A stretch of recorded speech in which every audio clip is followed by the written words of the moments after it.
Hi all, welcome back to career win updates. ഉദ്യോഗാർത്ഥികൾ കാത്തിരുന്ന SSC CGL 2025 online അപേക്ഷ ക്ഷണിച്ചിരിക്കുകയാണ്. അതായത് ഡിഗ്രി യോഗ്യതയുള്ള എല്ലാ ഉദ്യോഗാർത്ഥികൾക്കും അപേക്ഷിക്കാൻ സാധിക്കുന്ന സെൻട്രൽ ഗവൺമെൻറ് കീഴിലുള്ള വളരെ പ്രധാനപ്പെട്ട തസ്തികയിലോട്ടാണ് ഇപ്പോൾ ജോലിക്ക് അപേക്ഷ കൊടുക്കാൻ സാധിക്കുക. അപ്പോൾ ആർക്കൊക്കെ എങ്ങനെ അപേക്ഷ കൊടുക്കാൻ സാധിക്കും, അപേക്ഷിക്കുന്നതിന് മുമ്പ് എന്തൊക്കെ കാര്യങ്ങൾ ശ്രദ്ധിക്കണം, കൂടാതെ ഏജ് ലിമിറ്റ്, സാലറി സ്കെയിൽ, ഏതൊക്കെയാണ് വ്യത്യസ്തമായിട്ടുള്ള ഡിപ്പാർട്ട്മെൻറ്റുകൾ, പോസ്റ്റുകൾ തുടങ്ങിയ മുഴുവൻ കാര്യങ്ങൾ ഉൾക്കൊള്ളിച്ചുകൊണ്ട് ഉദ്യോഗാർത്ഥികൾക്ക് തന്നെ സ്വന്തമായിട്ട് മൊബൈൽ ഫോൺ വഴി തന്നെ അപേക്ഷ നൽകുവാൻ സാധിക്കുന്ന രീതിയിലുള്ള ഡീറ്റെയിൽഡ് വീഡിയോ ആണ് ഈ വിളികളുമായി പങ്കുവെക്കാൻ ആഗ്രഹിക്കുന്നത്. അപ്പോൾ വിശദമായിട്ട് പോകുന്നതിന് മുമ്പ് എഡ്യൂക്കേഷൻ, അഡ്മിഷൻ, ജോബ് സംബന്ധമായിട്ടുള്ള എല്ലാ കാര്യങ്ങൾക്കും നമ്മുടെ ചാനൽ മറക്കാതെ സബ്സ്ക്രൈബ് ചെയ്ത് വെക്കുവാൻ, ബെല്ലൈക്കൻ എനാബിൾ ചെയ്ത് വെക്കുവാൻ ആമുഖമായിട്ട് ഓർമ്മപ്പെടുത്താണ്.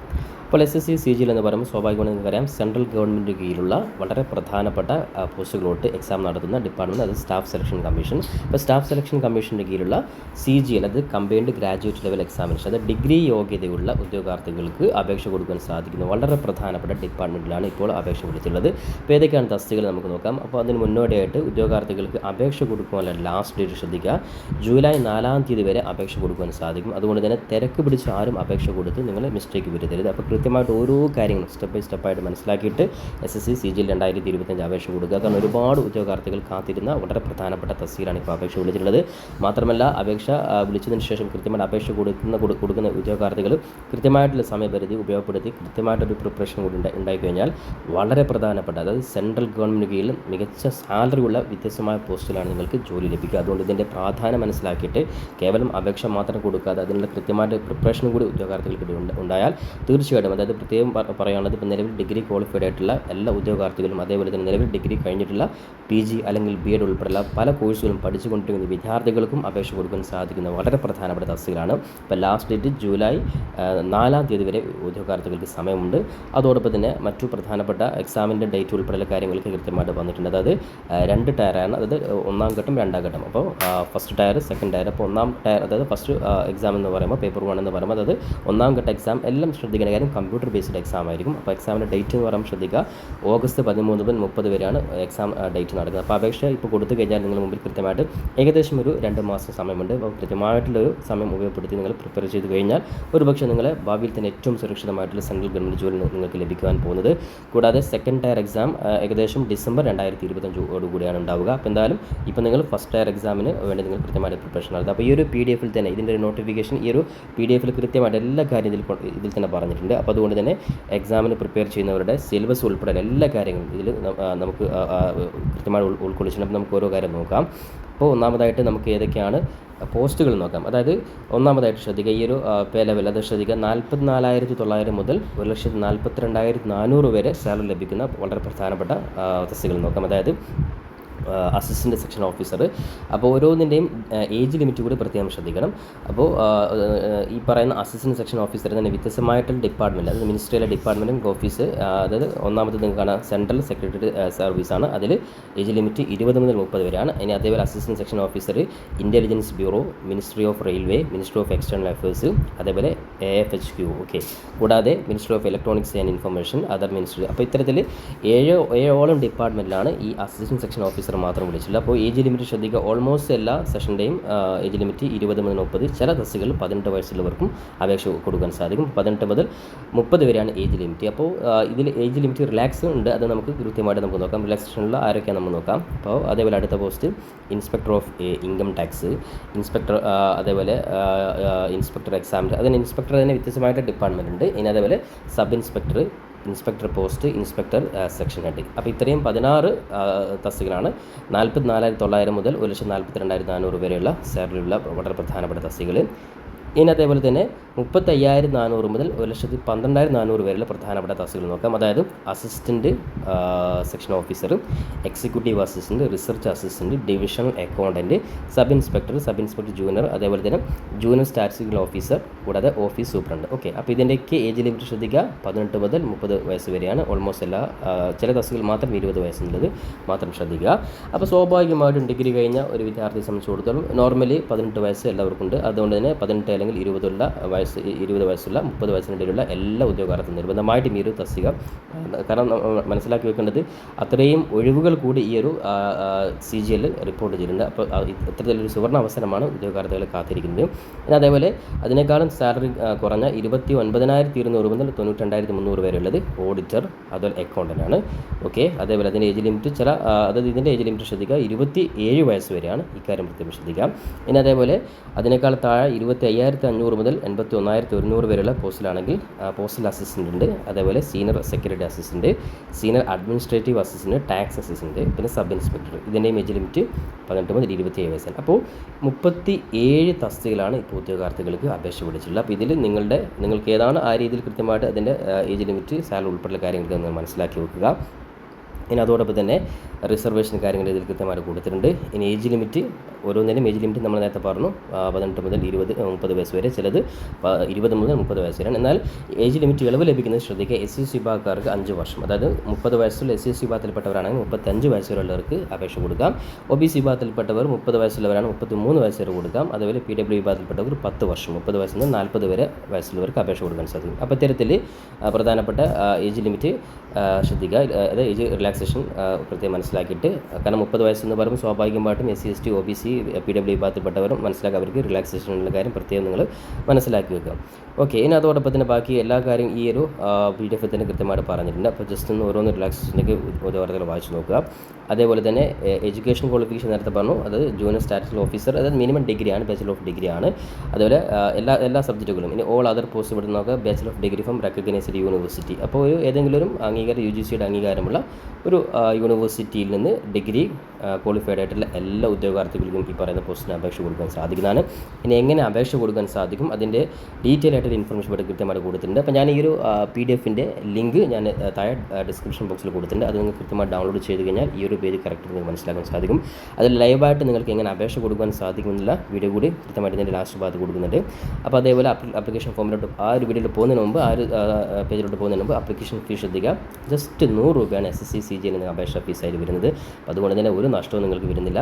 ഇനി അതിൽ തന്നെ നിങ്ങൾ ശ്രദ്ധിക്കേണ്ട കാര്യം, SC ST വിഭാഗക്കാർക്ക്, അതേപോലെ തന്നെ വുമൺ വിഭാഗത്തിൽ, അത് ലേഡീസിനും, അതേപോലെ തന്നെ SC ST വിഭാഗക്കാർക്കും, PWBD വിഭാഗത്തിൽപ്പെട്ടവർക്കും, അതേപോലെ എക്സ് ഓഫീസ്മാൻ, ഇങ്ങനെയുള്ള സമ്പന്ന വിഭാഗത്തിൽപ്പെട്ടവർക്ക് ഈ പറയുന്ന 100 രൂപയും ആവശ്യമില്ല, ഫ്രീ ആയിട്ട് അപേക്ഷ കൊടുക്കാൻ സാധിക്കും. ജനറൽ വിഭാഗത്തിലുള്ള മെയിൽ സ്റ്റാഫിന് മാത്രമാണ് ഈ പറയുന്ന 100 രൂപ. അതുകൊണ്ട് തന്നെ എല്ലാവരും അപേക്ഷ കൊടുക്കാൻ വേണ്ടി പ്രത്യേകം ഓർമ്മപ്പെടുത്തുകയാണ്. അതേപോലെ തന്നെ അപേക്ഷ കൊടുത്തു കഴിഞ്ഞാൽ എല്ലാ കാര്യം കൃത്യമായിട്ട് നിങ്ങൾ പൂർത്തിയാക്കണം. ഇനി കൂടാതെ എക്സാം സെൻറ്റർ കൂടി നമുക്ക് നോക്കാം. അപ്പോൾ സ്വാഭാവികമായിട്ടും സെൻട്രൽ ഗവൺമെൻറ് ജോലിയില്ലേ, അപ്പോൾ കേരളത്തിൽ എവിടെയാണ് എക്സാം സെൻറ്റർ ഉണ്ടാകുന്ന സംശയമുണ്ട്. അവിടെ നിങ്ങൾക്ക് കാണാൻ സാധിക്കും, അതായത് കേരളത്തിൽ എറണാകുളം, കൊല്ലം, കോട്ടയം, കോഴിക്കോട്, തൃശ്ശൂർ, ട്രിവാൻഡ്രം, കണ്ണൂർ, കവരത്തി ലക്ഷദ്വീപ്. അപ്പോൾ ഇത്രയും സെൻറ്ററുകൾ കേരളത്തിൽ മാത്രമുണ്ട്. ഓക്കെ, കേരളത്തിൽ ശ്രദ്ധിക്കുക, അതായത് ഈ ഒരു കോഡ് പ്രത്യേകം ശ്രദ്ധിക്കുക. അപേക്ഷ കൊടുക്കുന്ന സമയത്ത് നിങ്ങൾ കോഡ് അടിച്ചു കൊടുത്തു കഴിഞ്ഞാൽ ഡയറക്റ്റ് നിങ്ങൾക്ക് ഈ പറയുന്ന ലൊക്കേഷനിലേക്ക് എത്തുവാൻ സാധിക്കും. ഇപ്പോൾ കോഴിക്കോടുള്ളവർക്ക് കോഴിക്കോട് കൊടുക്കാം, എറണാകുളം, കൊല്ലം, കോട്ടയം, ഇത്രയും സെൻറ്ററുകൾ SSCയുടെ എക്സാം സെൻറ്ററായിട്ട് നമുക്ക് കേരളത്തിൽ തന്നെ അനുവദിച്ചിട്ടുണ്ട്. അപ്പോൾ അതുകൊണ്ട് തന്നെ വിദ്യാർത്ഥികളെ സംബന്ധിച്ച് അപേക്ഷ കൊടുത്തു കഴിഞ്ഞാൽ നിങ്ങൾക്ക് വളരെ എളുപ്പത്തിൽ നമ്മുടെ സ്വന്തം നിങ്ങൾ ജില്ലയിൽ തന്നെ പരീക്ഷ കൂടി എഴുതുവാൻ സാധിക്കുന്നതാണ്. ഇനി അതേപോലെ ഇനി പരീക്ഷയിലോട്ട് വരാം. അതായത് എന്തൊക്കെയാണ് അത് നേരത്തെ പറഞ്ഞാൽ ടയർ 1, ടയർ 2 2 പാർട്ടായിട്ടാണ് എക്സാം നടക്കുന്നത്. അപ്പോൾ ടയർ 1-ൽ ഇവിടെ നിങ്ങൾക്ക് കാണാൻ സാധിക്കും, അതായത് ഒന്നാമത് ജനറൽ ഇൻ്റലിജൻസ് ആൻഡ് റീസണിങ്. സ്വാഭാവികമായിട്ട് PSCക്ക് പ്രിപ്പയർ ചെയ്തുകൊണ്ടിരിക്കുന്ന വിദ്യാർത്ഥിയെ സംബന്ധിച്ചിടത്തോളം വളരെ എളുപ്പത്തിലുള്ള സിലബസ് തന്നെയാണ്. അതായത് ജനറൽ ഇൻ്റലിജൻസ് ആൻഡ് റീസണിങ് ശ്രദ്ധിക്കുക. Number of questions 25, general awareness 25, quantitative aptitude 25, English comprehension 25. Okay, അപ്പോൾ ടോട്ടൽ ഇവിടെ കാണാൻ സാധിക്കും മാക്സിമം മാർക്ക് 50 ആണ്. അപ്പോൾ ഈ രീതിയിൽ 100 ക്വസ്റ്റ്യൻസ് ആണ് ഈ പറയുന്ന ഫസ്റ്റ് ടയറിലുണ്ടാവുക. അപ്പോൾ ഇത് കഴിഞ്ഞാൽ സെക്കൻഡ് ടയർ എക്സാമിനേഷൻ നിങ്ങൾ കാണാൻ സാധിക്കും. സെക്കൻഡ് ടയർ എക്സാമിനേഷനിൽ പേപ്പർ 1, പേപ്പർ 2 എന്നിങ്ങനെ 2 പേപ്പർ ആയിട്ടുണ്ട്. അപ്പോൾ അതിൽ പേപ്പർ 1-ൽ നിങ്ങൾ കാണാൻ സാധിക്കും session 1 mathematics and abilities, reasoning and general intelligence, session 2 English language and comprehension, general awareness. അപ്പോൾ ഒരു ടോട്ടൽ 70 ക്വസ്റ്റൻ ആണ്. പിന്നെ അതേപോലെ കമ്പ്യൂട്ടർ നോളജ് ടെസ്റ്റ് ആണ്, അതിന് 20 ക്വസ്റ്റൻ ഉണ്ടാവുക. ഇനി കൂടാതെ സെക്ഷൻ 4-ൽ നിങ്ങൾക്ക് കാണാൻ സാധിക്കും, അതായത് ഡാറ്റ എൻട്രി സ്പീഡ് ടെസ്റ്റ്. അപ്പോൾ നിങ്ങളുടെ ഡാറ്റ എൻട്രി സ്പീഡ് ടെസ്റ്റ് ചെയ്യുന്നതാണ്. അത് സ്വാഭാവികമായിട്ട് അതിൻ്റെ സമയം ലിമിറ്റ് ഇവിടെ കൃത്യമായിട്ട് കൊടുത്തിട്ടുണ്ട്. ഇനി പേപ്പർ 2 ശ്രദ്ധിക്കുക, വരുന്നത് സ്റ്റാറ്റിസ്റ്റിക്സ് ആണ്. അതിൽ 100 ക്വസ്റ്റ്യൻ ആണ് ഉണ്ടാവുക. അപ്പോൾ ടോട്ടൽ ഈ രീതിയിൽ 200 മാക്സിമം മാർക്ക്. അപ്പോൾ ഇത്രയാണ് ഇതിൻ്റെ പേപ്പർ 1 പേപ്പർ 2 ഇതിൻ്റെ എക്സാമിൻ്റെ പാറ്റേൺ. ഓക്കെ, അപ്പോൾ ഇത് കൃത്യമായിട്ട് നിങ്ങൾ മനസ്സിലാക്കി വെക്കുക. അപ്പോൾ എല്ലാ എക്സാമും കമ്പ്യൂട്ടർ ബേസ്ഡ് എക്സാം ആണെന്നുള്ള കാര്യം കൂടി കൃത്യമായിട്ട് നിങ്ങൾ മനസ്സിലാക്കി വെക്കുക. ഇനി ഇതിൽ തന്നെ സിലബസ് കാര്യം ഇത് കൃത്യമായിട്ട് ഇവിടെ കൊടുത്തിട്ടുണ്ട്. അപ്പോൾ നിങ്ങൾ മനസ്സിലാക്കുക ടയർ 1 എക്സാം ജനറൽ ഇൻ്റലിജൻസിൻ്റെ റീസണിങ് ഓരോന്നും കൃത്യമായിട്ട് വായിച്ചു. സ്വാഭാവികമായിട്ട് ഒരു PSCക്ക് പ്രിപ്പയർ ചെയ്യുന്ന വിദ്യാർത്ഥികളെ സംബന്ധിച്ചിടത്തോളം പലതും നിങ്ങൾ പല കാര്യങ്ങളും ഈ റീസണിങ് കാര്യങ്ങളൊക്കെ നിങ്ങൾ പ്രിപ്പയർ ചെയ്തവർ തന്നെയാണ്. അപ്പോൾ കൃത്യമായിട്ട് ഇതിൻ്റെ സിലബസ് ഒന്നുകൂടി നിങ്ങൾ വായിച്ചു നോക്കുക. അതുപോലെ general awareness, quantitative aptitude, English, combination. അപ്പോൾ ഇത്രയും സിലബസ് ഇവിടെ കൃത്യമായിട്ട് കൊടുത്തിട്ടുണ്ട്. ഇനി ടയർ 2ൻ്റെ സിലബസ് ഇവിടെ കൃത്യമായിട്ട് കൊടുത്തിട്ടുണ്ട്. അപ്പോൾ അത്തരത്തിൽ ഓരോ കാര്യങ്ങൾ കൃത്യമായിട്ട് വിദ്യാർത്ഥികൾ വായിച്ച് നിങ്ങൾ പരീക്ഷയ്ക്ക് അത് അപേക്ഷ കൊടുത്തു കഴിഞ്ഞാൽ നിങ്ങൾ പ്രിപ്പയർ ചെയ്യാൻ വേണ്ടി ഓർമ്മപ്പെടുത്തുകയാണ്. ഇത്തരത്തിലുള്ള കാര്യങ്ങൾ കൃത്യമായിട്ട് മനസ്സിലാക്കി കഴിഞ്ഞാൽ ജസ്റ്റ് വീണ്ടും സ്ക്രോൾ ചെയ്ത് കഴിഞ്ഞാൽ ഏകദേശം ഒരു 45ാമത്തെ പേജിൽ നിങ്ങൾക്ക് കാണാൻ സാധിക്കും procedure for filling online application. അപ്പോൾ വളരെ എളുപ്പത്തിൽ തന്നെ നിങ്ങൾക്ക് സ്വന്തമായിട്ട് അപേക്ഷ കൊടുക്കാൻ സാധിക്കുന്ന പ്രൊസീജിയർ മാത്രമാണ്. അപ്പോൾ ഇതിൽ ഓരോ പാർട്ട് എ, അതായത് ഒന്നാമത് 1 ടൈം രജിസ്ട്രേഷൻ ആണ്. അപ്പോൾ ഇവിടെ ശ്രദ്ധിക്കേണ്ട പാർട്ട് എ 1 ടൈം രജിസ്ട്രേഷൻ. അപ്പോൾ അതിലെന്താണ് വേണ്ടത്? ഓൾറെഡി ആധാർ കാർഡ് ഉൾപ്പെടെ കാര്യങ്ങളൊക്കെ ഇതിൽ ആവശ്യമായിട്ടുണ്ട്. അപ്പോൾ ഓരോന്നിനും ഒന്നാമത് മൊബൈൽ നമ്പർ വേണം, ഇമെയിൽ ഐ ഡി വേണം, അതിൽ OTP വരും. അതേപോലെ തന്നെ ബാക്കിയുള്ള മുഴുവൻ കാര്യം ഇവിടെ സ്റ്റെപ്പ് ബൈ സ്റ്റെപ്പായി ഇവിടെ കൃത്യമായിട്ട് കൊടുത്തിട്ടുണ്ട്. ഓക്കെ, അപ്പോൾ അതിൽ നിങ്ങൾ ഫോട്ടോ ആയിട്ട് നിങ്ങൾ ഫോട്ടോഗ്രാഫ്, അതേപോലെ ഓക്കെ, ഇതിലൊക്കെ എല്ലാ കാര്യത്തിലും കൊടുത്തിട്ടുണ്ട്. അപ്പോൾ ഇതൊക്കെ ഏകദേശം ഒരു നിങ്ങൾ ധാരണ ഉണ്ടാക്കിയ ശേഷം അതൊന്ന് അപേക്ഷാ പേജിലോട്ട് വരിക. അപ്പോൾ നമുക്ക് ഇതിൽ കൃത്യമായിട്ട് കൊടുത്തിട്ടുണ്ട്. അതുകൂടാതെ ഇതിൻ്റെ ലൈവായിട്ടുള്ള പേജും ഇതിൽ കൃത്യമായിട്ട് കൊടുത്തിട്ടുണ്ട്. അഥവാ അപേക്ഷാ പേജിൽ നിങ്ങൾക്ക് എന്തെങ്കിലും സംശയം വരികയാണെങ്കിൽ ഈ ഒരു PDF ഇവിടെ വന്നു കഴിഞ്ഞാൽ ഓരോ പേജിലെയും കൃത്യമായിട്ടുള്ള ഡാറ്റ ഇവിടെ കൊടുത്തിട്ടുണ്ട്. അപ്പോൾ ഇത്തരത്തിൽ എല്ലാ കാര്യങ്ങളും മനസ്സിലാക്കിയ ശേഷം മാത്രം നിങ്ങൾ ഈ പറയുന്ന ഓൺലൈൻ അപേക്ഷാ പേജിലോട്ട് വരിക. അപ്പോൾ ഇനി നമുക്ക് ഓൺലൈൻ അപേക്ഷ എങ്ങനെ ചെയ്യാൻ സ്വന്തമായിട്ട് നിങ്ങൾക്ക് മൊബൈൽ ഫോൺ വഴി ചെയ്യുവാൻ സാധിക്കുമെന്ന് നോക്കാം. അതിനായിട്ട് ജസ്റ്റ് ഡയറക്റ്റ് ലിങ്ക്, അതായത് ഞാൻ നേരത്തെ പറഞ്ഞ ഈ ഒരു PDF-ൻ്റെ ലിങ്കും അതേപോലെ തന്നെ അപേക്ഷ ഓൺലൈൻ ആപ്ലിക്കേഷൻ ഫോം അത് ഡയറക്റ്റ് ആ ഒരു രണ്ട് പേജിൻ്റെ ലിങ്ക് ഡിസ്ക്രിപ്ഷൻ ബോക്സിൽ കൊടുത്തിട്ടുണ്ട്. ഡയറക്റ്റ് ക്ലിക്ക് ചെയ്ത് കഴിഞ്ഞാൽ നിങ്ങൾക്ക് ഈ പേജിലോട്ട് വരാൻ സാധിക്കുന്നതാണ്. അപ്പോൾ വിദ്യാർത്ഥികൾ താഴെ കൊടുത്ത ഡിസ്ക്രിപ്ഷൻ ബോക്സിൽ കൊടുത്ത ആ ഒരു ലിങ്ക് ഡയറക്റ്റ് ജസ്റ്റ് ക്ലിക്ക് ചെയ്ത് കഴിഞ്ഞാൽ ഈ ഒരു പേജിലോട്ട് പ്രവേശിക്കാൻ സാധിക്കുന്നതാണ്.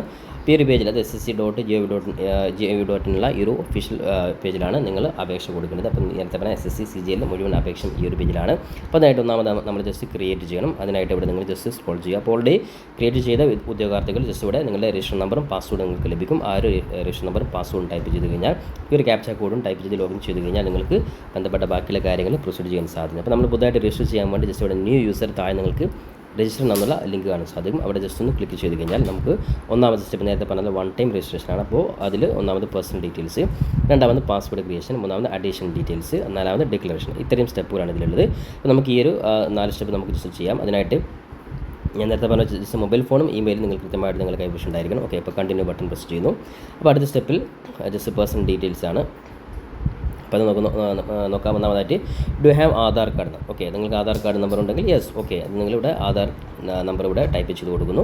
ആധാർ നമ്പർ ഇവിടെ വെരിഫൈ ചെയ്യുന്നു. ശേഷം ഇവിടെ ബോക്സ് കാണാൻ സാധിക്കും. ആ ബോക്സ് ക്ലിക്ക് ചെയ്ത് നിങ്ങൾ അടുത്ത് സെൻഡ് OTP ആണ്. അപ്പോൾ സെൻഡ് OTP നിങ്ങൾക്ക് ജസ്റ്റ് ക്ലിക്ക് ചെയ്യാം. അപ്പോൾ പ്രത്യേകം ശ്രദ്ധിക്കേണ്ട കാര്യമാണ് ആധാർ കാർഡ് നിങ്ങളെ മൊബൈൽ നമ്പറുമായിട്ട് കണക്ട് ചെയ്തിരിക്കണം. അപ്പോൾ നിങ്ങൾ ആധാർ കാർഡ് ഏത് മൊബൈലാണ് കണക്ട് ചെയ്തിട്ടുള്ളത് ആ മൊബൈൽ നമ്പറിലാണ് OTP വരിക. അപ്പോൾ ഓൾറെഡി ഇപ്പോൾ ഞാൻ എൻ്റെ മൊബൈൽ നമ്പറിലോട്ട് OTP വന്നിട്ടുണ്ട്. അപ്പോൾ ആധാർ കാർഡ് നമ്പർ തെറ്റുകൂടാതെ കൃത്യമായിട്ട് കൊടുക്കണം. അപ്പോൾ ആ രീതിയിൽ ജസ്റ്റ് ഇവിടെ OTP നമ്പർ എൻ്റെ മൊബൈൽ ഫോൺ വന്നിട്ടുണ്ട്. ഞാൻ ജസ്റ്റ് ഒന്ന് വെരിഫൈ ചെയ്യുന്നു. അപ്പോൾ OTP നമ്പർ വെരിഫൈ ചെയ്തിട്ടുണ്ട്. ഇവിടെ സക്സസ് കാണിച്ചു, ഓക്കെ അടിച്ചു കഴിഞ്ഞു. ഇനി അടുത്ത ബാക്കിയുള്ള സ്റ്റെപ്പ് കൂടി നമുക്ക് നോക്കാം. ഇവിടെ നമുക്ക് കാൻഡിഡേറ്റ് നെയിം കൃത്യമായിട്ട് SLC ബുക്കിൽ അതേ രീതിയിൽ ടൈപ്പ് ചെയ്ത് കൊടുക്കുന്നു. കാൻഡിഡേറ്റ് നെയിം വെരിഫൈ ചെയ്യുന്നു. പിന്നെ അതിൽ ഹാവ് എവർ ചേഞ്ച് നെയിം, നിങ്ങൾ എപ്പോഴെങ്കിലും നെയിം ചേഞ്ച് ചെയ്തിട്ടുണ്ടെങ്കിൽ മാത്രം യെസ് കൊടുക്കുക, അല്ലാത്ത നോൺ കൊടുക്കുക. അങ്ങനെ ഉണ്ടെങ്കിൽ യെസ് കൊടുത്താൽ ന്യൂ നെയിം, അതുപോലെ verify new name. Okay, normally ആരും ചേഞ്ച് ചെയ്തിട്ടുണ്ടാവില്ല. ഉണ്ടെങ്കിൽ മാത്രം ആ രീതിയിൽ കൊടുക്കുക. ജെൻഡർ സെലക്ട് ചെയ്ത് കൊടുക്കുന്നു, verify gender. Date of birth കൃത്യമായിട്ട് ടൈപ്പ് ചെയ്ത് കൊടുക്കുന്നു. ഫാദർ നെയിം, അതുപോലെ ഫാദർ നെയിം വെരിഫൈ ചെയ്യുന്നു. മദർ നെയിം വെരിഫൈ ചെയ്യുന്നു. ഇനി മെട്രിക്കുലേഷൻ 10th ക്ലാസ് അപ്പോൾ ഇതാണ് ഇവിടെ ജസ്റ്റ് സെലക്ട് ചെയ്യുന്നു. അപ്പോൾ നിങ്ങൾ ഏതാണ് ഇപ്പോൾ സ്വാഭാവികമായിട്ടും കേരളത്തിലാണെങ്കിൽ കേരള, ഇവിടെ കാണാൻ സാധിക്കും Kerala board of public examination just click ചെയ്യുന്നു. അതിൽ ജസ്റ്റ് ഇവിടെ വീണ്ടും നിങ്ങൾ വെരിഫൈ ചെയ്യുന്നു. അതായത് എല്ലാം നിങ്ങൾ 2 പ്രാവശ്യം നിങ്ങൾ വെരിഫൈ ചെയ്യണം. ഈ കാര്യം പ്രത്യേകം ശ്രദ്ധിക്കുക. ഇനി നിങ്ങളുടെ SLCയുടെ റോൾ നമ്പർ കൃത്യമായി ടൈപ്പ് ചെയ്യുന്നു. റോൾ നമ്പർ വെരിഫൈ ചെയ്യുന്നു. ഇയർ ഓഫ് പാസിംഗ് കൃത്യമായി ടൈപ്പ് ചെയ്യുന്നു. അതായത് SLC ആണ്. അപ്പോൾ SLC നിങ്ങൾ കൈവശം ഉണ്ടായിരിക്കണം. അതിൻ്റെ കോപ്പി എടുത്ത് വെച്ചിട്ട് നിങ്ങൾ ഏതെങ്കിലും നിങ്ങൾ ഒരു സുമാർ അടിക്കരുത്. അങ്ങനെ നിങ്ങൾക്ക് പൂർത്തീകരിക്കാൻ പറ്റുകയില്ല. ഈ കാര്യം പ്രത്യേകം ശ്രദ്ധിക്കുക. ഇനി highest level of education qualification, അപ്പോൾ നിങ്ങളുടെ ഏറ്റവും ഹയസ്റ്റ് നിങ്ങൾക്ക് PG ഉണ്ടെങ്കിൽ PG, ഇനി ഡിഗ്രി ആണ് ഡിഗ്രി. ഓക്കെ, ഇനി ആ രീതിയിൽ നിങ്ങൾ ഹയസ്റ്റ് ക്വാളിഫിക്കേഷൻ ജസ്റ്റ് ഇവിടെ സെലക്ട് ചെയ്ത് കൊടുക്കുന്നു. കൂടാതെ മൊബൈൽ നമ്പർ ടൈപ്പ് ചെയ്ത് കൊടുത്തു കഴിഞ്ഞാൽ സെൻഡ് OTP എന്നുള്ള ലിങ്ക് കാണാൻ സാധിക്കും. അത് ജസ്റ്റ് ക്ലിക്ക് ചെയ്യുന്നു. അപ്പോൾ നിങ്ങളുടെ മൊബൈൽ നമ്പറിലൊരു OTP വരും. ആ OTP ഇവിടെ ജസ്റ്റ് ടൈപ്പ് ചെയ്ത് കൊടുക്കുന്നു. അതേപോലെ ഇമെയിൽ ID ടൈപ്പ് ചെയ്ത് കൊടുക്കുന്നു. സെൻഡ് OTP ബട്ടൺ അടിക്കുന്നു. ശേഷം ഇമെയിൽ IDയുടെ അതായത് ഇമെയിൽ വന്ന OTP ടൈപ്പ് ചെയ്ത് കൊടുത്ത് save and next button press ചെയ്ത് കഴിഞ്ഞാൽ നമുക്ക് അടുത്ത സ്റ്റെപ്പിലോട്ട് പോകാം. അടുത്ത സ്റ്റെപ്പിൽ എൻ്റെ രജിസ്റ്റർ നമ്പർ ഇവിടെ കൃത്യമായിട്ട് കാണാൻ സാധിക്കും. അപ്പോൾ ഈ ഒരു രജിസ്റ്റർ നമ്പർ കൃത്യമായിട്ട് നിങ്ങൾ സേവ് ചെയ്ത് വെക്കുക. അപ്പോൾ ഈ കാര്യങ്ങൾ ഇനി അടുത്ത സ്റ്റെപ്പിൽ നമുക്ക് ചെയ്യുന്നത് പാസ്വേഡ് ക്രിയേഷനാണ്. അപ്പോൾ നമുക്ക് ഈ ഒരു രജിസ്റ്റർ നമ്പർ കൃത്യമായിട്ട് നോട്ട് ചെയ്ത് വെക്കുക. അപ്പോൾ ശേഷം നിങ്ങൾ കണ്ടിന്യൂ ബട്ടൺ പ്രസ് ചെയ്യുന്നു. അപ്പോൾ അടുത്ത സ്റ്റെപ്പിൽ വിദ്യാർത്ഥി ജസ്റ്റ് നിങ്ങളുടെ മൊബൈൽ ഫോണിൽ വന്നിട്ടുള്ള രജിസ്റ്റർ നമ്പറും അതേപോലെ പാസ്വേഡും, അതായത് നിങ്ങൾ നേരത്തെ OTPയുടെ കൂടെ നിങ്ങളുടെ മൊബൈൽ ഫോണിൽ ഒരു രജിസ്റ്റർ നമ്പറും കൂടാതെ പാസ്വേഡും വന്നിട്ടുണ്ട്. ആ പാസ്വേഡും കൂടി കൃത്യമായി ടൈപ്പ് ചെയ്ത് കൊടുത്ത് ഈ കാണുന്ന ക്യാപ്ച കോഡ്, അപ്പോൾ നിങ്ങളുടെ മൊബൈൽ ഫോൺ കാണുന്ന ക്യാപ്ച കോഡ് ജസ്റ്റ് ഇവിടെ താഴെ ടൈപ്പ് ചെയ്ത് ജസ്റ്റ് സൈൻ ഇൻ ചെയ്ത് കഴിഞ്ഞാൽ നമുക്ക് അടുത്ത സ്റ്റെപ്പിൽ പാസ്വേഡ് പുതുതായിട്ട് നമുക്ക് ക്രിയേറ്റ് ചെയ്യുവാൻ സാധിക്കുന്നതാണ്. അപ്പോൾ അടുത്ത സ്റ്റെപ്പിൽ രജിസ്റ്റർ നമ്പർ ഇവിടെ ഓൾറെഡി വന്നിട്ടുണ്ട്. ഇനി നമുക്ക് നേരത്തെ മൊബൈൽ ഫോൺ വന്നിട്ടുള്ള ആ ഒരു ഓൾഡ് പാസ്വേഡ് ഇവിടെ കൃത്യമായി ടൈപ്പ് ചെയ്ത് കൊടുക്കുന്നു. ശേഷം നമ്മൾ പുതുതായിട്ട് സെറ്റ് ചെയ്യുന്ന പുതിയ പാസ്വേഡ്, ഇപ്പോൾ സ്വാഭാവികമായിട്ടും സെക്യൂർഡ് ആയിട്ടുള്ള ഒരു പാസ്വേഡ് നിങ്ങൾ സെറ്റ് ചെയ്ത് കൊടുക്കും. ഉദാഹരണത്തിന് എൻ്റെ പേര് സവാദ്, അപ്പോൾ S ക്യാപ്സിൽ ഇട്ട് കൊടുക്കുന്നു. സവാദ് നിങ്ങൾക്ക് ഏതെങ്കിലും 2-3 നമ്പർ കൊടുക്കാം. ഓക്കെ, ഫോർ എക്സാമ്പിൾ @1 2 3 ആ ഒരു മോഡൽ നിങ്ങൾ സേഫ് ആയിട്ടുള്ള സെക്യൂർഡ് ആയിട്ടുള്ള ഒരു പാസ്വേഡ് നിങ്ങൾ കൊടുക്കുന്നു. അപ്പോൾ അതായത് ഫസ്റ്റ് ലെറ്റർ ക്യാപ്സിൽ കൊടുക്കുക, അതേപോലെ സവാദ് ആ രീതിയിൽ നിങ്ങൾ നമ്പർ കൊടുത്ത് നിങ്ങൾ കൊടുക്കുന്നു. ശേഷം ആ ഒരു ആ പാസ്വേഡ് ഇവിടെ ഒന്നുകൂടി കൺഫേം ചെയ്യുന്നു. ഇനി അതേപോലെ സെക്യൂരിറ്റി ക്വസ്റ്റൻ ആണ്. അപ്പോൾ നിങ്ങൾ ഏതെങ്കിലും നിങ്ങളുടെ പാസ്വേഡ് നിങ്ങൾക്കത് നഷ്ടപ്പെട്ടു പോയിട്ടുണ്ടെങ്കിൽ മറന്നു പോയിട്ടുണ്ടെങ്കിൽ അത്തരത്തിൽ കാര്യങ്ങൾക്കൊക്കെ നിങ്ങൾക്ക് വീണ്ടും ആ രീതിയിൽ നിങ്ങൾ റിക്കവർ ചെയ്യാൻ ഒക്കെ ആവശ്യമായിട്ടാണ് ഈ സെക്യൂരിറ്റി ക്വസ്റ്റൻ കൊടുക്കുന്നത്. നമുക്ക് നോക്കാം. ഇത് ജസ്റ്റ് ഏതെങ്കിലും ഒരു ക്വസ്റ്റൻ നിങ്ങൾ എടുക്കുക. അതിൽ നിങ്ങൾക്ക് ജസ്റ്റ് ഏതെങ്കിലും വേറെ നിങ്ങളുടെ what is your mother maiden name അല്ലെങ്കിൽ what is your favourite movie, അപ്പോൾ ഏതെങ്കിലും സെലക്ട് ചെയ്ത് അതിൻ്റെ ആൻസർ ഇവിടെ ടൈപ്പ് ചെയ്ത് കൊടുക്കുന്നു. 2 ക്വസ്റ്റൻ ഉണ്ട്. അതേപോലെ നിങ്ങൾക്ക് രണ്ടാമതായിട്ട് വേറെ ഏതെങ്കിലും ഒന്ന് കൂടി നോക്കുക, what city were you born in. Okay, അപ്പോൾ ആ രീതിയിൽ നിങ്ങൾ ആൻസർ അടിച്ചുകൊണ്ട് നിങ്ങൾ save and next button press ചെയ്യുക. അപ്പോൾ അടുത്ത സ്റ്റെപ്പിൽ മൂന്നാമതായിട്ട് അഡീഷണൽ ഡീറ്റെയിൽസ് ആണ് കൊടുക്കേണ്ടത്. അപ്പോൾ ഇനി നമുക്ക് 2 സ്റ്റെപ്പ് കൂടി ബാക്കിയുണ്ട്. അപ്പോൾ അഡീഷണൽ ഡീറ്റെയിൽസ് കൊടുക്കാനും വീണ്ടും നിങ്ങളുടെ രജിസ്റ്റർ നമ്പർ, പാസ്വേഡ് നമ്മൾ നേരത്തെ പുതുതായിട്ട് സെറ്റ് ചെയ്ത പുതിയ പാസ്വേഡ്, ഉദാഹരണത്തിന് ഞാൻ നേരത്തെ പറഞ്ഞ ആ രീതിയിൽ പുതിയ പാസ്വേഡും രജിസ്റ്റർ നമ്പറും അതേപോലെ ഒരു ക്യാപ്ച കോഡും വീണ്ടും ടൈപ്പ് ചെയ്ത് ലോഗിൻ ചെയ്ത് നമുക്ക് മൂന്നാമത്തെ അഡീഷണൽ ഡീറ്റെയിൽസ് നമുക്ക് ഫില്ല് ചെയ്യാം. അടുത്ത സ്റ്റെപ്പിൽ അഡീഷണൽ ഡീറ്റെയിൽസ് എന്തൊക്കെയാണ് നമുക്ക് നോക്കാം. ഒന്നാമതായിട്ട് കാറ്റഗറി. ഓക്കെ, അപ്പോൾ ഇവിടെ നമ്മൾ ഏതാണ് നിങ്ങൾ SC ST OBC അൺറിസർവ്ഡ് അല്ലെങ്കിൽ EWS ഏതാണ് ഇവിടെ കൃത്യമായിട്ട് ഇവിടെയാണ് ശ്രദ്ധിക്കേണ്ടത്. അപ്പോൾ നിങ്ങൾ OBC കാരൊക്കെ ആണെങ്കിൽ അത് നിങ്ങൾ നോൺ ക്രിമിനൽ സർട്ടിഫിക്കറ്റുള്ള SC ST വിഭാഗമാണ് അവരുടെ കാസ്റ്റ് സർട്ടിഫിക്കറ്റ്, EWS അവരുടെ സർട്ടിഫിക്കറ്റ് അത് നിങ്ങളുടെ കൈവശം ഉണ്ടായിരിക്കും. ഓക്കെ, അപ്പോൾ ഞാൻ ഇവിടെ ജസ്റ്റ് OBC കൊടുത്തു. വെരിഫൈ കാറ്റഗറി അത് വീണ്ടും ജസ്റ്റ് ഒന്ന് വെരിഫൈ ചെയ്തു. നാഷണാലിറ്റി, ഓക്കെ, അപ്പോൾ സ്വാഭാവികമായിട്ട് നിങ്ങളുടെ nationality citizen of India. Okay, ആ രീതിയിൽ കൊടുത്തു. ഇനി അതേപോലെ അടുത്തത് മൂന്നാമതായിട്ട് contact details for other national. Okay, അത് നമ്മൾ ഓൾറെഡി ഇന്ത്യൻ സിറ്റിസൺ ആണ്, ആവശ്യമില്ല. ഇനി വിസിബിൾ ഐഡൻറ്റിഫിക്കേഷൻ മാർക്സ്. അപ്പോൾ നിങ്ങളുടെ ഐഡൻറ്റിഫിക്കേഷൻ മാർക്സ് ഒന്നെങ്കിൽ നിങ്ങൾ SSLC ബുക്കിൽ അതേ രീതിയിൽ ഐഡൻറ്റിഫിക്കേഷൻ മാർക്ക് കൊടുക്കുക. ഉദാഹരണത്തിന് black mole on the right hand അല്ലെങ്കിൽ ലെഫ്റ്റ് ഹാൻഡ് ആ രീതിയിൽ നിങ്ങളുടെ SSLC ബുക്കിൽ അതേ രീതിയിൽ കൊടുക്കുക. ഇനി ഇല്ലെങ്കിൽ നിങ്ങൾ SSLC ബുക്കിൽ ഇല്ലെങ്കിൽ നിങ്ങൾ ഏതാണോ ആ ഒരു ഐഡൻറ്റിഫിക്കേഷൻ മാർക്ക് കൊടുക്കുക. ഏതാണെങ്കിൽ നിങ്ങൾക്ക് കൊടുക്കാം. അതേപോലെ Are you a person with disability ഉള്ളവർ മാത്രം യൂസ് കൊടുക്കുക, അല്ലാത്തവരെന്ന് കൊടുക്കുക. അങ്ങനെയാണ് ഏതാണ് ടൈപ്പ് ഡിസബിലിറ്റി നിങ്ങൾ കൊടുക്കണം. ഇനി അതേപോലെ തന്നെ അങ്ങനെയാണ് ഡിസബിലിറ്റി സർട്ടിഫിക്കറ്റ് നമ്പർ കൊടുക്കണം. സർട്ടിഫിക്കറ്റ് ഇല്ലാത്തവരെ സംബന്ധിച്ചിടത്തോളം ഈ പറയുന്ന ഡിസബിലിറ്റി കൊടുക്കാൻ സാധിക്കില്ല. ഇനി അതേപോലെ പെർമനൻറ്റ് അഡ്രസ്, ഇതാണ് നിങ്ങൾ SSLC ബുക്കിൽ അതേ രീതിയിൽ നിങ്ങൾ അഡ്രസ്സ് ടൈപ്പ് ചെയ്ത് കൊടുക്കുന്നു. State, district, pincode. ഓക്കെ, ഇനി പ്രസൻറ്റ് അഡ്രസ്സും പെർമനൻറ്റ് അഡ്രസ്സും സെയിം ആണ്. ജസ്റ്റ് യെസ് കൊടുക്കുക. അങ്ങനെ ഓട്ടോമാറ്റിക് ഇവിടെ നിങ്ങൾക്ക് ബാക്കിൽ സെയിം ആയിട്ട് വരും. ശേഷം save and next button press ചെയ്യുക. ഇത്രയും കാര്യം കൃത്യമായിട്ട് ചെയ്തു കഴിഞ്ഞാൽ നാലാമത്തെ സ്റ്റെപ്പ് ഡിക്ലറേഷൻ ആണ്. അപ്പോൾ ഡിക്ലറേഷൻ ശ്രദ്ധിക്കുക. അപ്പോൾ ഇവിടെ നിങ്ങൾക്ക് എല്ലാ കാര്യം കൃത്യമായിട്ട് കൊടുത്തെന്ന് ഉറപ്പ് വരുത്തുകയാണ്. അപ്പോൾ ജസ്റ്റ് ഇവിടെ I agree എന്നുള്ള ആ ഒരു ബട്ടൺ ക്ലിക്ക് ചെയ്യുക. ശേഷം നിങ്ങൾ അതിന് മുമ്പ് നിങ്ങൾക്ക് എന്തെങ്കിലും പ്രിവ്യൂ ചെയ്യാൻ ജസ്റ്റ് ഇവിടെ പ്രിവ്യൂ ചെയ്യാം. അപ്പോൾ എല്ലാ കാര്യം ഓക്കെയാണ്, ജസ്റ്റ് ഡിക്ലെയർ ചെയ്യുന്നു. അപ്പോൾ ആ ഡിക്ലെയർ ചെയ്ത് കഴിഞ്ഞാൽ ഡിക്ലറേഷൻ സബ്മിറ്റഡ് സക്സസ്ഫുൾ. അപ്പോൾ നിങ്ങൾ ഓൾറെഡി അപേക്ഷ നിങ്ങൾ ഒന്നാമത്തെ സ്റ്റെപ്പ് കഴിഞ്ഞിരിക്കുകയാണ്. അപ്പോൾ അടുത്ത സ്റ്റെപ്പിൽ അതായത് എൻ്റെ ആപ്ലിക്കേഷൻ കംപ്ലീറ്റ് ചെയ്യുന്നുണ്ട്. അപ്പോൾ എൻ്റെ ഇവിടെ ഡീറ്റെയിൽസ് കൂടെ കൃത്യമായിട്ട് കാണിച്ചിട്ടുണ്ട്. അപ്പോൾ ഇനി നമുക്ക് ചെയ്യേണ്ടത് ഇപ്പോൾ ഈ ഒരു ആപ്ലിക്കേഷൻ നമ്പറും പാസ്വേഡും നിങ്ങൾ നിർബന്ധമായിട്ടും SSCയുടെ ഏത് അപേക്ഷ കൊടുക്കുകയാണെങ്കിലും പുതുതായിട്ട് രജിസ്റ്റർ ചെയ്തവരെ സംബന്ധിച്ചിടത്തോളം ഈ ഒരു പുതിയ ആപ്ലിക്കേഷൻ നമ്പറും അതേപോലെ പാസ്വേഡ് നിങ്ങൾ നേരത്തെ സെറ്റ് ചെയ്ത ആ ഒരു പാസ്വേഡ് നിങ്ങൾ ശ്രദ്ധിക്കുക. മൊബൈൽ ഫോൺ വന്ന പാസ്വേഡ് നിങ്ങൾ പഴയ പാസ്വേഡാണ്, പുതിയ പാസ്വേഡ് നിങ്ങൾ സെറ്റ് ചെയ്തിട്ടുണ്ട്. അതായത് ഞാൻ നേരത്തെ പറഞ്ഞ സവാദ് @1 2 3 ആ രീതിയിലൊരു പാസ്വേഡ്, ആ ഒരു പാസ്വേഡാണ് നിങ്ങളെപ്പോഴും സേവ് ചെയ്ത് വെക്കേണ്ടത്. അപ്പോൾ അത് വെച്ചിട്ട് നമുക്ക് എപ്പോഴും ലോഗിൻ ചെയ്ത് നമ്മുടെ എക്സാമിനേഷൻ റിസൾട്ട് ഉൾപ്പെടെയുള്ള കാര്യങ്ങളൊക്കെ ഇതിലാണ് നമ്മൾ ലോഗിൻ ചെയ്ത് നമുക്ക് മനസ്സിലാക്കാൻ സാധിക്കുക. അപ്പോൾ ഇവിടെ നിങ്ങൾക്ക് ജസ്റ്റ് അതിപ്പോൾ നമ്മളിപ്പോൾ വിളിച്ചിട്ടുള്ള ഇനിയാണ് വളരെ പ്രധാനപ്പെട്ട ഇപ്പോൾ വിളിച്ചിട്ടുള്ള കമ്പൈൻഡ് ഗ്രാജുവേറ്റ് ലെവൽ എക്സാമിനേഷൻ. അതായത് ആപ്ലിക്കേഷൻ ഡേറ്റ് കഴിഞ്ഞ ദിവസം സ്റ്റാർട്ട് ചെയ്തു, ലാസ്റ്റ് ഡേറ്റ് 4/7 വരെ ഉണ്ട്. പേയ്മെൻറ്റ് നടത്താൻ ലാസ്റ്റ് ഡേറ്റ് 5/7 വരെയാണ്. എക്സാം ഉൾപ്പെടെ ഇവിടെ കൃത്യമായി കൊടുത്തിട്ടുണ്ട്. അപ്പോൾ ഇനി നമ്മൾ ഇവിടെ വന്നിട്ട് നമ്മൾ അപ്ലൈ ചെയ്യണം. ഓക്കെ, അതേപോലെ ഇനി ഇപ്പം നേരത്തെ വിളിച്ചിട്ടുള്ള മറ്റു പോസ്റ്റുകൾ ഇവിടെ കാണാൻ സാധിക്കും. സ്റ്റെനോഗ്രാഫർ ഇവിടെ ഓൾറെഡി വിളിച്ചിട്ടുണ്ട്. ഇനി കമ്പൈൻഡ് ഹിന്ദി ട്രാൻസ്ലേറ്റ് വിളിച്ചിട്ടുണ്ട്. ഇതൊക്കെ ഓൾറെഡി അവൈലബിൾ ആയിട്ടുള്ള അപേക്ഷ കൊടുക്കാൻ സാധിക്കുന്ന മറ്റു പോസ്റ്റിലാണ്. അപ്പോൾ നമുക്കിപ്പോൾ അപേക്ഷ കൊടുക്കാൻ സാധിക്കുന്നത് degree level combined graduate level എക്സാമിനേഷനാണ്. അപ്പോൾ ഓൾറെഡി നമുക്കിവിടെ അപ്ലൈ ചെയ്യുന്ന ലിങ്ക് കാണാൻ സാധിക്കും. അവിടെ ജസ്റ്റ് ക്ലിക്ക് ചെയ്യുക. ഇനി ഓൾറെഡി രജിസ്റ്റർ ചെയ്ത വിദ്യാർത്ഥികളാണെങ്കിൽ ഇവിടെ ലോഗിൻ ചെയ്ത് വന്നു കഴിഞ്ഞാൽ ഈ ഒരു കമ്പൈൻഡ് ഗ്രാജുവേറ്റ് ലെവലിലുള്ള ആപ്ലിക്കേഷൻ നമുക്ക് കാണാൻ സാധിക്കും. അവിടെ നമ്മൾ ജസ്റ്റ് അപ്ലൈ ചെയ്തുകൊണ്ട് നമുക്ക് ഈ കമ്പൈൻഡ് ഗ്രാജുവേറ്റ് ലെവൽ നമുക്ക് എക്സാം നമുക്ക് അപേക്ഷ കൊടുക്കാം. അപ്പോൾ അടുത്ത പേജിൽ ലോഡ് ചെയ്ത് ഓപ്പൺ ആയിട്ടുണ്ട്. അപ്പോൾ ഇവിടെ നിങ്ങൾക്ക് കാണാൻ സാധിക്കും കമ്പൈൻഡ് ഗ്രാജുവേറ്റ് ലെവൽ എക്സാമിനേഷൻ. അപ്പോൾ ചില വിദ്യാർത്ഥി ജസ്റ്റ് രജിസ്റ്റർ ചെയ്ത് കഴിഞ്ഞാൽ അത് ഓൾറെഡി അപ്ലോഡ് ചെയ്ത് എന്നുള്ള ഒരു ധാരണ ഉണ്ടാവും. ശ്രദ്ധിക്കേണ്ട കാര്യം ഓൾറെഡി രജിസ്റ്റർ ചെയ്ത് കഴിഞ്ഞാൽ വീണ്ടും CGL 2025 ഈ ലിങ്കിൽ ക്ലിക്ക് ചെയ്ത് ഈ ഒരു പേജിലോട്ട് വന്ന് നിങ്ങൾ അപേക്ഷ പൂർത്തീകരിക്കണം. അപ്പോൾ അതിനായിട്ട് ഒന്നാമതായിട്ട് ഇവിടെ കാണാൻ സാധിക്കും എല്ലാ കാര്യങ്ങളും തെറ്റുകൂടാതെ കൊടുക്കണം. അതുപോലെ ഫോട്ടോ ജസ്റ്റ് 10 to 20 KB ഒരു ഫോട്ടോ സെറ്റ് ചെയ്ത് വെക്കണം. ഫോട്ടോയും അതേപോലെ തന്നെ നിങ്ങളുടെ സിഗ്നേച്ചർ. ഓക്കെ, അപ്പോൾ നമുക്ക് നോക്കാം. അതേപോലെ തന്നെ നിങ്ങൾ പേയ്മെൻറ്റ് 100 രൂപ പേയ്മെൻറ്റ് ഈ രീതിയിൽ നിങ്ങൾ ജസ്റ്റ് കൊടുക്കുക. ഓക്കെ, അപ്പോൾ നമ്മളിവിടെ ജസ്റ്റ് ഫിൽ ഫോം എന്നുള്ള ലാസ്റ്റ് ലിങ്ക് കാണാൻ സാധിക്കും. അവിടെ ജസ്റ്റ് ക്ലിക്ക് ചെയ്യുന്നു. ഇവിടെ നമുക്ക് പ്രധാനപ്പെട്ട സ്റ്റെപ്പ് നോക്കാം. Additional information, upload documents, preview, submit. ഈ 5 സ്റ്റെപ്പാണ്. ഈ 5 സ്റ്റെപ്പ് കൂടി കഴിഞ്ഞാൽ നിങ്ങൾക്ക് നമ്മുടെ അപേക്ഷ പൂർത്തിയായി. അപ്പോൾ നമ്മുടെ പേഴ്സണൽ ഡീറ്റെയിൽസ് ഒക്കെ ഇവിടെ ഓട്ടോമാറ്റിക് എല്ലാ കാര്യം ഇവിടെ വന്നിട്ടുണ്ട്. നമ്മൾ അപേക്ഷ കൊടുത്ത കാര്യങ്ങളൊക്കെ ഓട്ടോമാറ്റിക് ഇവിടെ വന്നിട്ടുണ്ട്. അപ്പോൾ നമ്മൾ ജസ്റ്റ് ഇവിടെ നെക്സ്റ്റ് അടിക്കുന്നു. ശേഷം അതായത് നാമതായിട്ട് എഡ്യൂക്കേഷൻ ഡീറ്റെയിൽസ് ആണ്. അപ്പോൾ ഹയസ്റ്റ് എഡ്യൂക്കേഷൻ ക്വാളിഫിക്കേഷൻ. ഇപ്പോൾ ഡിഗ്രിയാണ്, ഡിഗ്രി, PG ആണ്, PG. അപ്പോൾ ഞാൻ ജസ്റ്റ് ഗ്രാജുവേഷൻ കൊടുത്തു. ഡീറ്റെയിൽസ് ഓഫ് ക്വാളിഫയിങ് എഡ്യൂക്കേഷൻ, അതായത് നിങ്ങൾ ഗ്രാജുവേഷൻ ഓൾറെഡി നമ്മൾ കൊടുത്തു. ഇനി അതേപോലെ EQ സ്റ്റാറ്റസ്, അതായത് പാസ്സാണോ അല്ലെങ്കിൽ അപ്പിയറിംഗ് ആണോ. അപ്പോൾ ഓൾറെഡി നമ്മൾ പാസ്ഡ് ആണ്, ആ രീതിയിൽ കൊടുത്തു. ഇനി പാസിംഗ് ഇയർ ഏതാണ് ഇയർ എന്നുള്ളത് ജസ്റ്റ് നിങ്ങളത് കൃത്യമായിട്ട് കൊടുക്കുക. ഇനി നിങ്ങളുടെ സ്റ്റേറ്റ് ഏതാണെന്നുള്ളത്, ഇപ്പോൾ ഉദാഹരണത്തിന് കേരളത്തിലാണ്, കേരള എന്ന് കൊടുത്തു. ശേഷം നിങ്ങളുടെ യൂണിവേഴ്സിറ്റിയാണ്. അപ്പോൾ നിങ്ങളുടെ യൂണിവേഴ്സിറ്റി ഏതാണ്, അതായത് സെൻട്രൽ ഉദാഹരണത്തിന് കണ്ണൂർ അല്ലെങ്കിൽ കേരള ഏതാണ് നിങ്ങളുടെ യൂണിവേഴ്സിറ്റി, ആ യൂണിവേഴ്സിറ്റി ജസ്റ്റ് ഇവിടെ നിങ്ങൾ ജസ്റ്റ് ഇവിടെ ടൈപ്പ് ചെയ്ത് കൊടുക്കുന്നു. ജസ്റ്റ് ഇവിടെ സെലക്ട് ചെയ്ത് കൊടുക്കുന്നു. ഓക്കെ, അതിനുശേഷം റോൾ നമ്പർ, അപ്പോൾ നിങ്ങളുടെ റോൾ നമ്പർ കൃത്യമായിട്ട് ടൈപ്പ് ചെയ്ത് കൊടുക്കുന്നു. ശേഷം നിങ്ങളുടെ ഡിഗ്രിയുടെ റോൾ നമ്പർ, അതേപോലെ പെർസെൻറ്റേജ്, അതൊരു CGPA.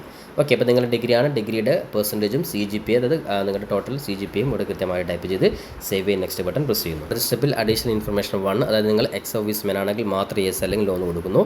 ഇനി അതുപോലെ ഏജ് റിലാക്സേഷൻ, നേരത്തെ പറഞ്ഞ OBC, SC, ST അല്ലെങ്കിൽ PWD അങ്ങനെ ഏതെങ്കിലും ഏജ് റിലാക്സേഷനിൽ പെട്ട ഉദ്യോഗാർത്ഥികളാണെങ്കിൽ അവർ yes കൊടുക്കുന്നു, അല്ലാത്തവർ നോ കൊടുക്കുന്നു.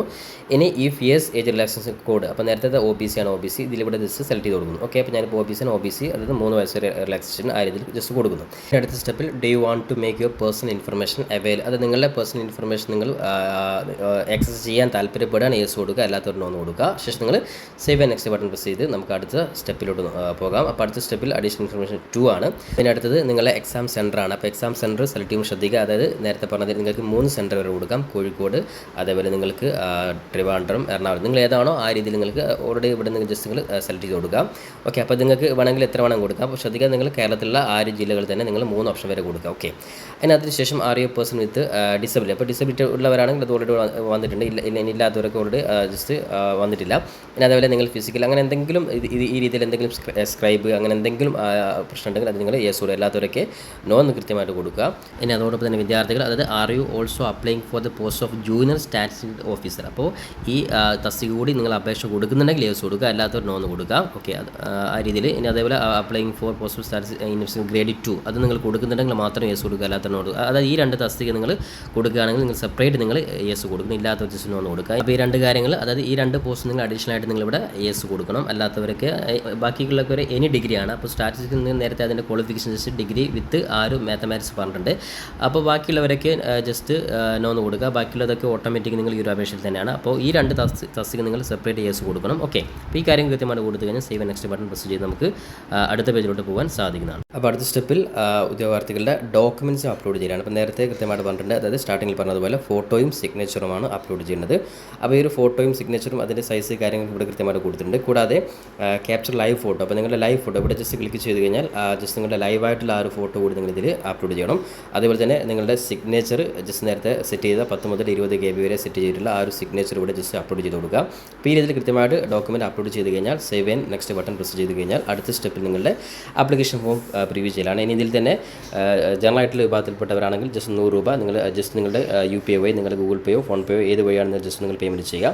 അതിനുശേഷം നിങ്ങൾ ലാസ്റ്റ് നിങ്ങൾ എല്ലാ കാര്യങ്ങളും കൂടി പ്രിവ്യൂ ചെയ്ത് ഫൈനൽ എല്ലാം ഓക്കെ ആണെങ്കിൽ മാത്രം നിങ്ങൾ സബ്മിറ്റ് ബട്ടൺ നിങ്ങൾ പ്രസ് ചെയ്യുക. അപ്പോൾ ആ ഒരു സബ്മിറ്റ് ബട്ടൺ പ്രസ് ചെയ്ത് കഴിഞ്ഞാൽ അതിനുശേഷം ലഭിക്കുന്ന ആ ഒരു PDF നിങ്ങൾ ജസ്റ്റ് സേവ് ചെയ്ത് വെക്കുക. അപ്പോൾ ഇത്രയും കാര്യം മാത്രമാണ് ഇതുമായി ബന്ധപ്പെട്ട് ചെയ്യേണ്ട ആവശ്യമുള്ളൂ. അതിന് അതോടൊപ്പം തന്നെ നിങ്ങളുടെ ആപ്ലിക്കേഷൻ നമ്പറും അതേപോലെ നിങ്ങൾ സെറ്റ് ചെയ്ത ആ ഒരു പാസ്വേഡും നിങ്ങൾ കൃത്യമായിട്ട് സേവ് ചെയ്ത് വെക്കുക. കാരണം അടുത്ത സ്റ്റെപ്പിൽ നിങ്ങളുടെ അഡ്മിറ്റ് കാർഡ് ഉൾപ്പെടെയുള്ള കാര്യങ്ങളൊക്കെ നിങ്ങൾക്ക് ഡൗൺലോഡ് ചെയ്യാൻ വേണ്ടിയിട്ട് ഇതിൽ ലോഗിൻ ചെയ്ത് നിങ്ങൾ അതായത് SSCയുടെ ഈ ഒരു ഒഫീഷ്യൽ വെബ്സൈറ്റിൽ വന്ന് ഉദ്യോഗാർത്ഥി സൈൻ ഇൻ ചെയ്തുകൊണ്ട് നിങ്ങൾക്ക് ഹോൾ ടിക്കറ്റ് ഉൾപ്പെടെയുള്ള മുഴുവൻ കാര്യങ്ങൾ നിങ്ങൾക്ക് ഡൗൺലോഡ് ചെയ്യുവാനും അതേപോലെ പരീക്ഷാ റിസൾട്ട് ഉൾപ്പെടെയുള്ള കാര്യങ്ങളൊക്കെ പ്രൊഫൈൽ നിങ്ങൾക്ക് മനസ്സിലാക്കാൻ സാധിക്കുന്നതാണ്. അപ്പോൾ എന്തായാലും എല്ലാ ഉദ്യോഗാർത്ഥികളും ഇപ്പം മിനിമം ഡിഗ്രി യോഗ്യതയുള്ള എല്ലാ ഉദ്യോഗാർത്ഥികളും ഈ രീതിയിൽ കൃത്യമായിട്ട് ജൂലൈ 4-നുള്ളിൽ നിങ്ങൾ അപേക്ഷ പൂർത്തീകരിക്കുക. അപ്പോൾ അപേക്ഷ പൂർത്തീകരിച്ചാൽ മാത്രം പോരാ, കൃത്യമായിട്ട് നിങ്ങൾ ഇതിൻ്റെ സാധ്യത മനസ്സിലാക്കിയിട്ട് നിങ്ങൾ കൃത്യമായിട്ട് പ്രിപ്പറേഷൻ ഈ 2 മാസം കൊണ്ട് നിങ്ങൾ നന്നായിട്ട് പ്രിപ്പയർ ചെയ്യുകയും ചെയ്തതിന് ശേഷം നിങ്ങൾ പരീക്ഷയ്ക്ക് വേണ്ടി തയ്യാറായി നിൽക്കുക. അപ്പോൾ SSC ഉൾപ്പെടെയുള്ള SSC അതേപോലെ തന്നെ സെൻട്രൽ ഗവൺമെൻറ് മറ്റു പ്രധാനപ്പെട്ട തസ്തികൾ അതുപോലെ കേരള PSC ഉൾപ്പെടെയുള്ള എല്ലാ ജോബ് സംബന്ധമായിട്ടുള്ള ഗവൺമെൻറ് പ്രൈവറ്റ് സംബന്ധമായിട്ടുള്ള എല്ലാ അപ്ഡേറ്റ്സുകളും നമ്മുടെ ചാനൽ നിങ്ങൾ മറക്കാതെ സബ്സ്ക്രൈബ് ചെയ്ത് നോക്കാൻ, ബെല്ലൈക്കൻ എനാബിൾ ചെയ്ത് നോക്കുവാൻ, പരമാവധി നിങ്ങൾ സുഹൃത്തുക്കൾ കൂടി ഷെയർ ചെയ്ത് കൊടുക്കാൻ ഉറപ്പെടുത്തിക്കൊണ്ട് പുതിയൊരു അപ്ഡേറ്റും നമുക്ക് വീണ്ടും കണ്ടുമുട്ടാം. അതുവരെയും തൽക്കാലം ഇറ്റ്സ് മീ സവാദരിച്ചേരി. Thank you for watching this video.